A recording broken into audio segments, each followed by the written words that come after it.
Capcom's been putting out these little 40-second guides for all the characters that are going to be in the open beta this weekend, and I just kind of want to bring them to your attention, but also add some context, because there's only so much they can tell you in 40 seconds, but the footage itself, like what they're doing with the character, has so many more implications that they just aren't able to fit on the screen. So I feel like I can add some value to this 40-second Chun guide. But it is a great step in the right direction. I think these videos are really good. I think they get beginners just enough information for them to feel confident to get on the game and just press buttons and kind of understand what their character is meant to do. Without further ado, let's watch it all the way through real quick, and then I'll break it down a little bit.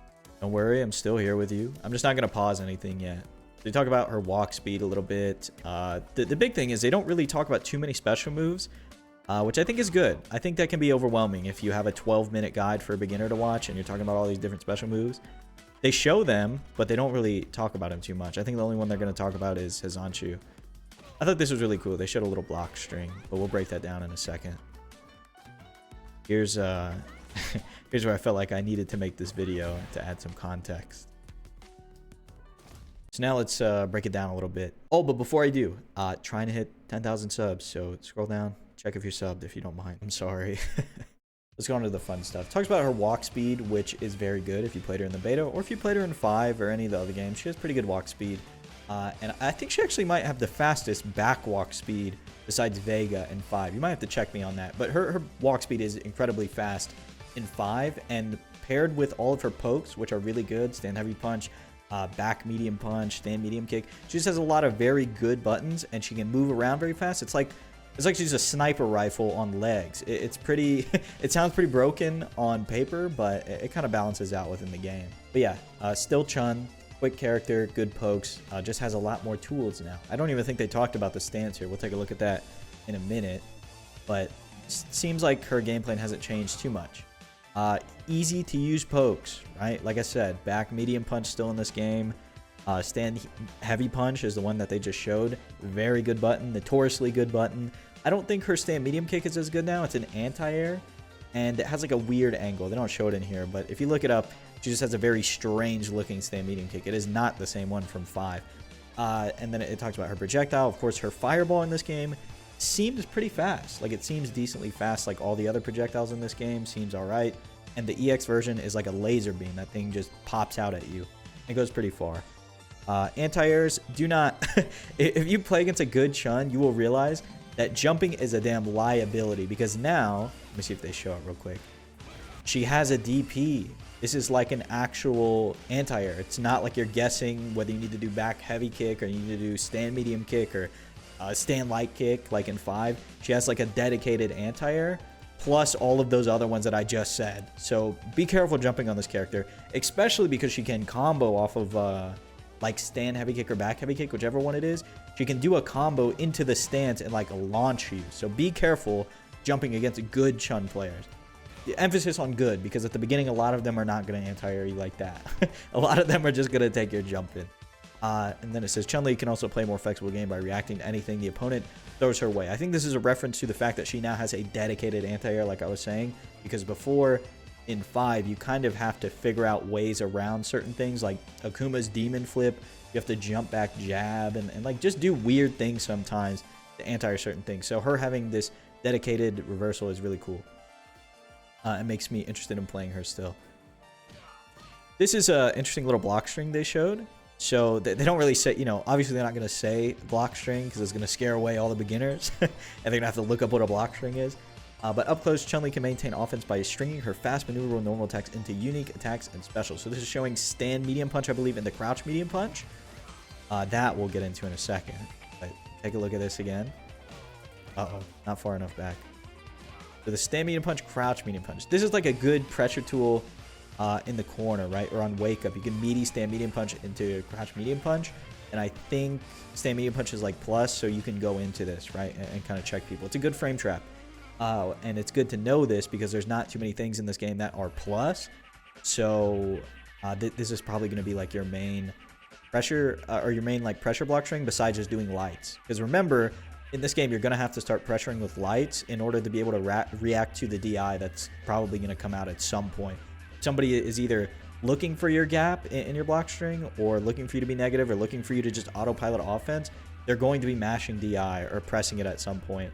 You're going to need to be able to recover in time to react to it. This just gave a lot of people PTSD, right? You can do stomp into cross up.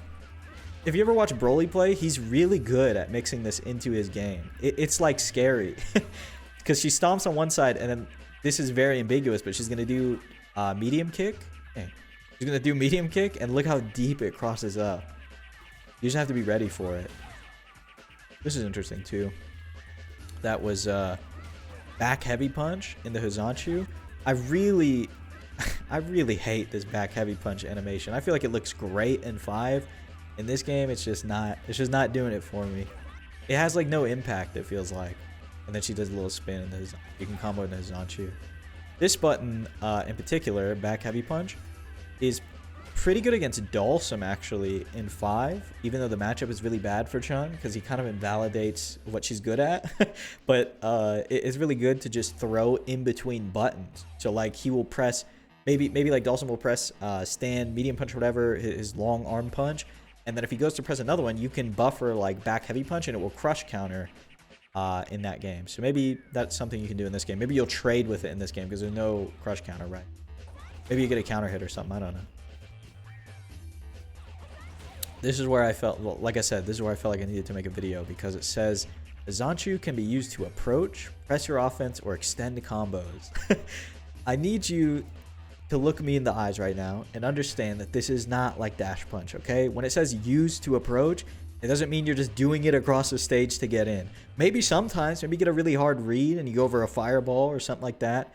But it's not like a Balrog's dash punch, okay? That's not what it is. Because I know on day 1, people are going to just be doing Hizanshu to get in over and over again, and people are not going to know how to beat it. But it's probably, in 5, it's like -4. In this game, I don't know. It's probably minus something. You can punish it with a light. I have to lab that the first day because I know people are going to be doing that. But yeah, of course, if you preemptively know there's going to be a fireball, you can go over fireballs with it in 5. I don't know if you can in this game. I haven't really tested it because I didn't play her yet. I played her a little bit in the first beta, but I mostly played Jury in that first beta, and then I played Ryu in the second one. I don't know how I ended up there, but this third one is going to be mostly Chun, because that's the character that I wanted to play the most in the second beta, but I ended up on Ryu somehow. Don't ask me.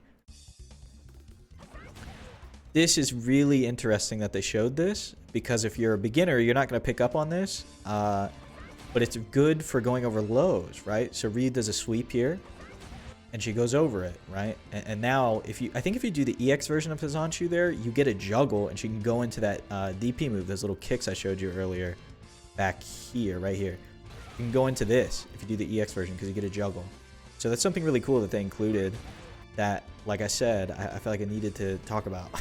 There's a lot of benefits to having a move that can go over lows like that, especially if like you get a Ryu player who likes to walk up crouch medium kick a lot, and you can't get the timing on the whiff punish. You can just Hizanshu over it if you know he's just going to walk up and do it, right? And I'm sure you'll be able to space the Hizanshu so that if you do miss him starting up another crouch medium kick, it'll be negative, but you'll be so far away you can't really do much about it. And like I said, I mostly think I'll use it to extend combos because it does give you a juggle point if you do the EX version. I don't really know what they mean. I guess they mean press your offense by beating lows. That's why they showed Chun beating a low with it.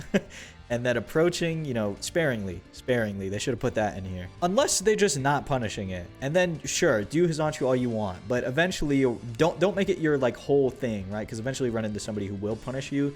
You'll be like, oh my god, I don't know how to play neutral. Like, I don't know what to do without Hizanshu. It sounds stupid, but trust me, I played a lot of Street Fighter V. I've ran into people who rely on weird things like this. It's going to happen again in this game. Before I let you go, I'm going to try and find a quick video on the stance, because I feel like it's a pretty integral part of her kit, and I just want you to see all the follow-ups, at least. See if I can find something.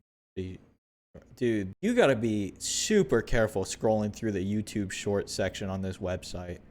What? How do they have this shit already? This is like, these are mods for a game that's not even out yet. This shit is ridiculous. I'm having so much trouble finding the move lit. Brother, what is this? Can I not get a screenshot? I don't want this. What is this? If I'm a beginner and I open this shit and I see this, I'm returning the game. I'm never playing it again. What the fuck does this mean? All right, here we go. Vesper Arcade video. Quarter circle back punch. That's how you get into the stance. You could do it out of a button, off of any special cancel button.